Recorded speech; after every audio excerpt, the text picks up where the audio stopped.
What's going on, guys? Welcome to another episode of Smash JT. First off, RGT85. Hope you're doing all right, buddy. Heard you were in the hospital, ER, all that stuff. Hope you're okay, man. So just wanted to give you a shout out at the beginning of the video that I'm thinking about you and wishing you well. Hope you're doing better, buddy.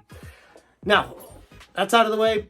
Had a lot of people hit me up regarding Pat the NES Punk and his most recent video on the Intellivision Amico, and basically a parody, if you will, making fun of those hardcore Illuminati Amico-ists that were diehard for the system and hated everyone, making fun of specific people, including me, Rich from Review Tech, with the two notable ones, but plenty of others as well throughout the whole video. And people wanted my take on it, what I felt about it, and where I stand with Pat right now. So I guess that is what this video is for. So for those of you coming to the channel and just immediately hating me because you see a video from a bigger channel and just sheepishly, oh, this is what I'm supposed to think. I think this. I will not make up my own mind. This person said this. I now believe this. There's nothing I can do about that. Have at your hate comments.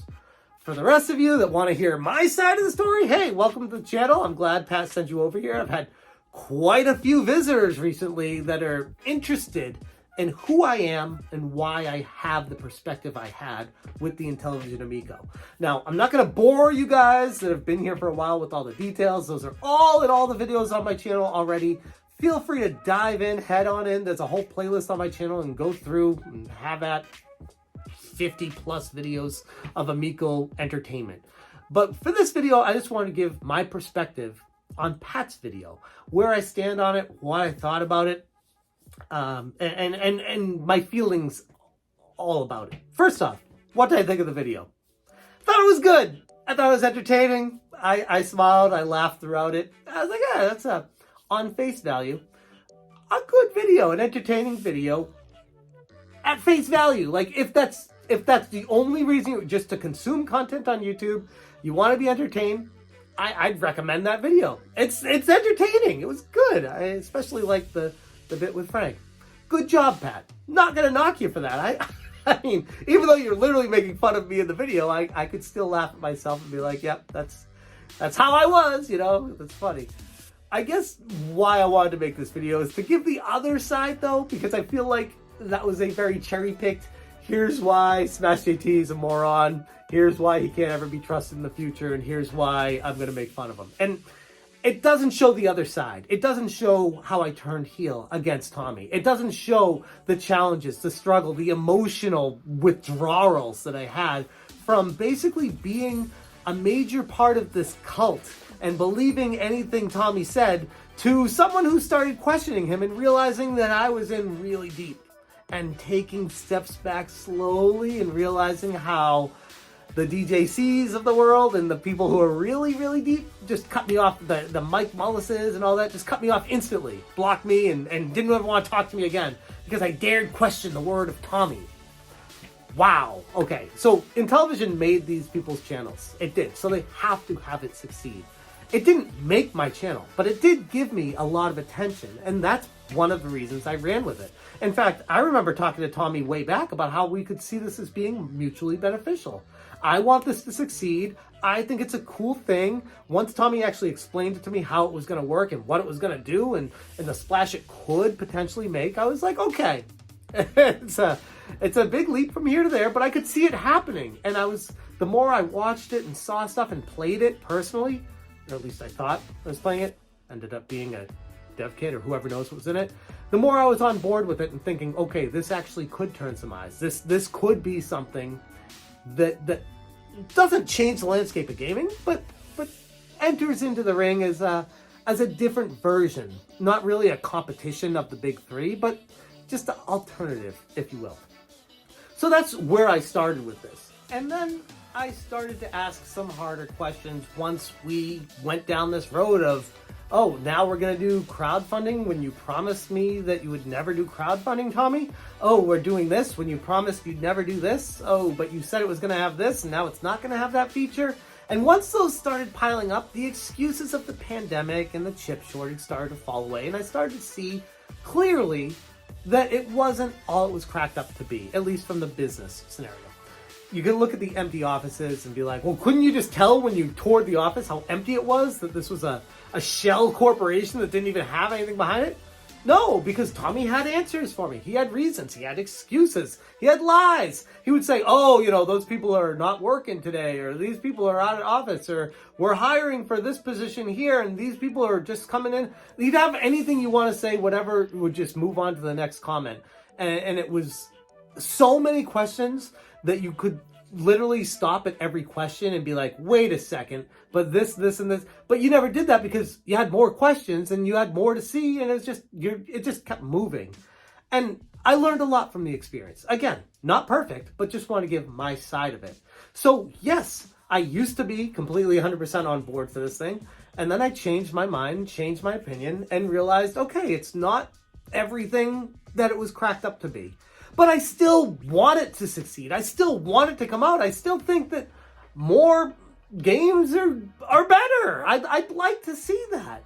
So as much fun as it is to poke at and do tongue-in-cheek videos about how dumb people were to fall for this thing, I wanted to just give the other side of the story. People are saying, oh, you better apologize to Pat, you idiot. You know, I'm like, well, first off, I did not handle it as intelligently as I feel like I should have. I'm better than that.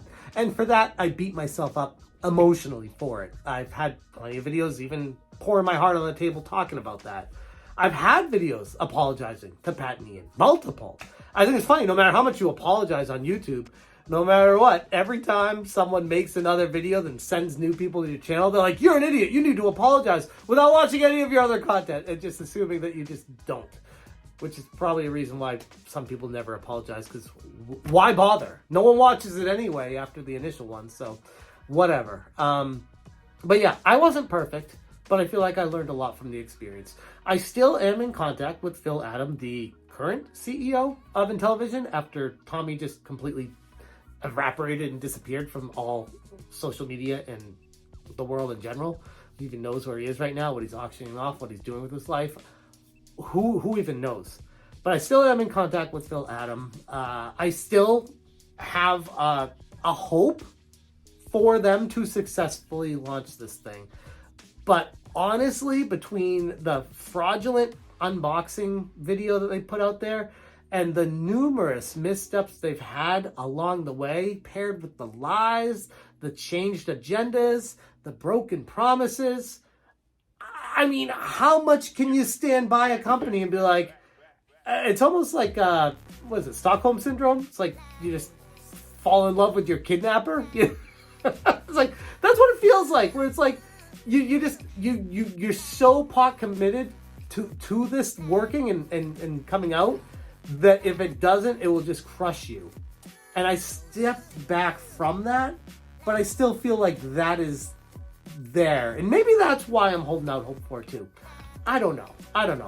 Ultimately, what I'm getting at with this video is I wanted to give a different perspective, not just the cherry-picked arguments that Pat poked fun at, but the reality of the other side as well. Was I wrong the entire time? No. Was I right the entire time?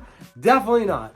But the truth always lies somewhere in between. And if anything, I'd like to think the Intellivision Amico saga provided a lot of entertainment to a lot of people throughout the entire pandemic, and even still now, we're in January 2023, still talking about this console that still has not come out yet, and it's still not gone bankrupt yet. But who knows? Who knows where it goes from here? And I think that's why people keep coming back to it, because it's not dead. It just won't die.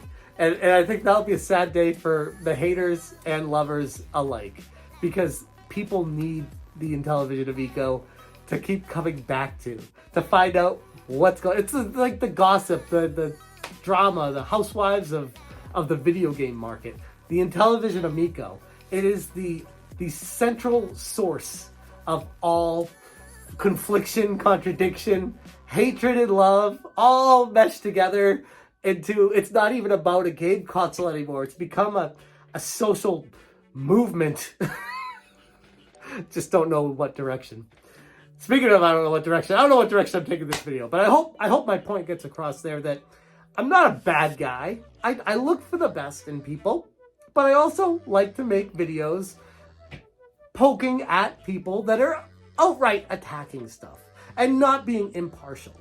And again, with the Pat the NES Punk and CU podcast and Pat and Ian, that whole thing, my frustration laid with they were not impartial. They were very aggressive from the start. They'll argue they weren't, but they basically have been.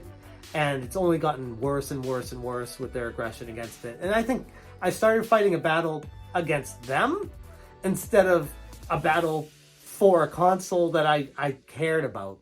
And I think that's where I went wrong, is I made it personal. So, yeah. That's where I'm at right now. I do want the Intellivision Amico to come out.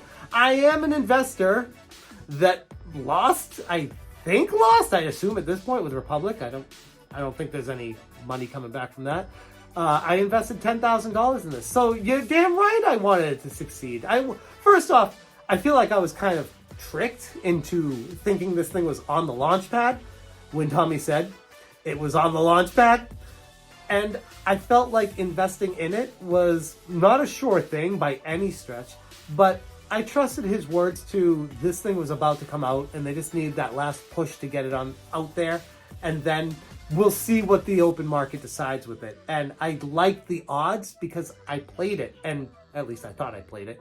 I ended up playing Raspberry Pi inside of a plastic box for all I know at the time, because they still didn't have the original parts and GPU, CPU, and anything set.